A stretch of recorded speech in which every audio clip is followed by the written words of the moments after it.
एक प्रमेय है 6.3 में इस्तेमाल होगा उसका। तो लिखो, यदि प्रमेय है ना,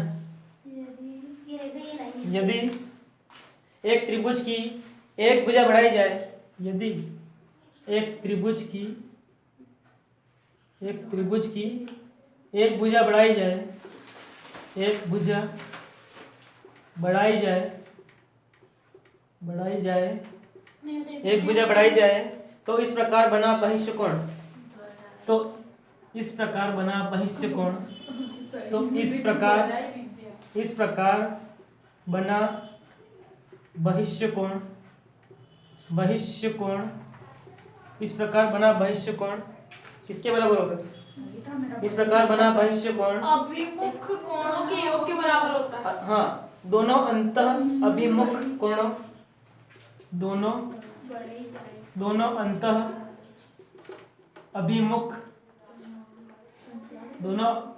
अभिमुख कोणों के योग के बराबर होता है, कोणों के योग के बराबर होता है, कोणों के योग के बराबर होता है।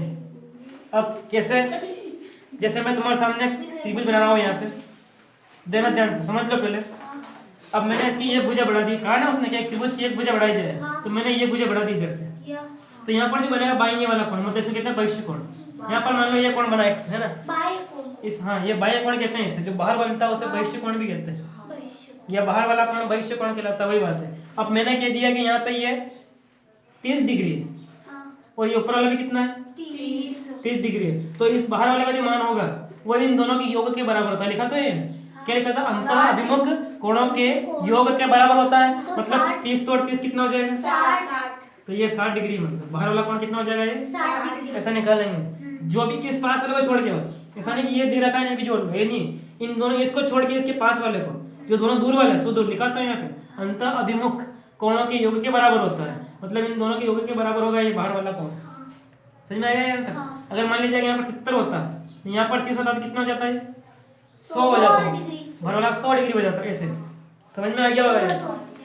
और कुछ नहीं है इसमें, लिख लो भले इसको यहाँ से समझने के लिए, इसको 30 कर देते हैं अपन वापस, समझने के लिए 30 करके कर सकते हो, समझने के लिए है ना, जैसे करके समझ लिए अपन कर सकते हैं इसको। 6.3 कौन सी है? 6.3 का सवाल नंबर पहला, क्वेश्चन नंबर 2। रेखिक में बता, रेखिक में समझ गए? रेखिक युग्म क्या होता है? एक बार तुमसे पूछ रहा हूँ, रेखिक युग्म। अभी मैं 3 कोण बनाऊँ, जैसे यहाँ पे एक रेखा पर बने समस्त कोणों का योग कितना होता है? 180 डिग्री। क्या है? ये रेखिक युग्म होता है। अब मैंने कह दिया कि ये 50 डिग्री है और ये 60 डिग्री है, बताओ ये कितना होगा? 60 और 50 कितना हो गया? 110 हो गया। कितना और चाहिए 180 के लिए? 70 और चाहिए, तो ये 70 डिग्री हो जाएगा। ये ऐसे करो, ये इन दोनों को जोड़ा कितना आया था? 110, और कुल कितना होता है? 180, तो 180 में से 110 घटा देंगे अपन, तब भी क्या आएगा? 70 ही आएगा। तो ये ऐसे भी निकाल सकते हो, दोनों तरीके अपने पास, कैसे भी निकालो। तो सवाल नंबर पहला बोलो अब इसका, क्वेश्चन नंबर 1 बोलना। सवाल चित्र लगाओ मैं तुम्हारे सामने, यहाँ पे एक त्रिभुज बनाती है उसमें, ये त्रिभुज है ना, त्रिभुज है ये। अब त्रिभुज की मैं ये नीचे वाली भुजा इधर बढ़ा रहा हूँ, तो यहाँ पर ये कौन सा बहिष्यकोण कहलाता है? बाहर वाला।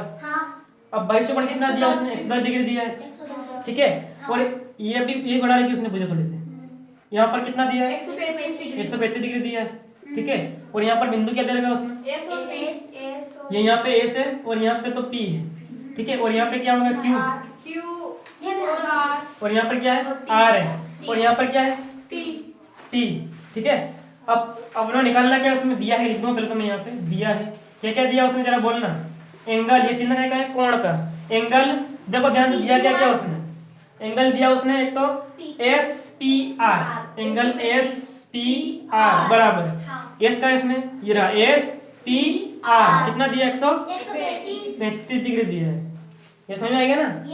एक और कौन सा दिया है? एंगल पी क्यू टी, कितना दिया? पी क्यू टी 110 डिग्री, जो दिया वो लिख दिया मैंने सामने, ठीक है ना। अब हमें ज्ञात क्या करना है इसमें? एंगल पी आर क्यू बराबर ज्ञात करना। ठीक है, अब कैसे निकालेंगे देखो ध्यान से यहाँ पे।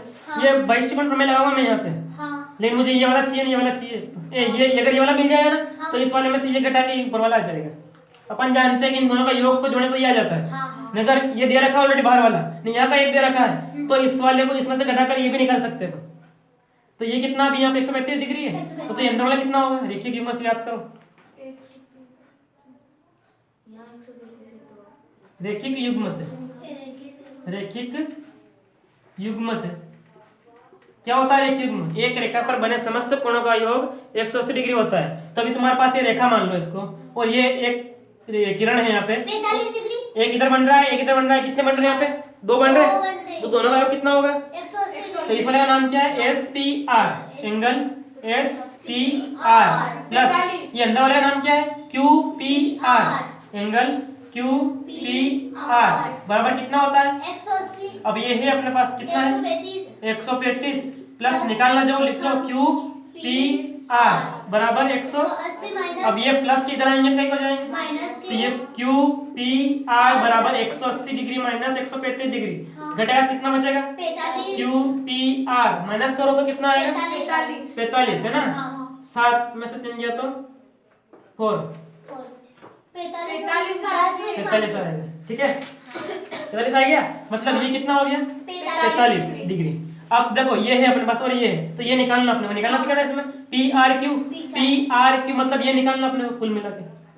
तो अपन लिखेंगे यहाँ पे बहिष्य कोण प्रमेय से, बहिष्य कोण प्रमेय से, बहिष्करण प्रमेय से क्या होता है? इस बाहर वाले इन दोनों का योग किसके बराबर होगा? इसके वाले के। मतलब ये वाला कौन सा है? Q P R, angle Q P R plus P R Q, मतलब ये वाला बोलो ना, P R Q angle P R Q बराबर किसके बराबर? बाहर वाले के बराबर। क्या बाहर वाला कौन सा है? P Q T, P Q T इन दोनों में किसके बराबर होता है? अब ये दिया अपने पास, तो भी निकाला अपने 45 और निकालना क्या है? पी आर क्यू, और ये भी दिया है उसने 110 डिग्री दिया है, तो इसको इधर लाओ क्या हो जाएगा? तो पी आर क्यू बराबर 110 माइनस 45 कितना बचा? 10 में से 5 5 3 और 1 है ना? 6 कैसे का आएगा क्या? 5 7 पे 75 आएंगे। 75 कितना भी है? आएंगे। घटाओ जल्दी। 110 में से 45 घटा ले। 10 में से 5 गया तो 5 10 और यहाँ पर क्या रह गया? 10 5 ही बचा। 7 बचेंगे ना, 4 जाएंगे 10 में से तो 155 10 में से 5 गया तो 5 तो बचे। हाँ। और यहाँ पर क्या रह गया? 11 10 रहेंगे ना, एक 10 से 10 रहते। कितना घटाओ कितना आएगा? 63 डिग्री आएगा, 65। ये अपना आंसर आ गया यहाँ पे, लिख लो आराम से। देखना अगला सवाल, क्वेश्चन नंबर दूसरा।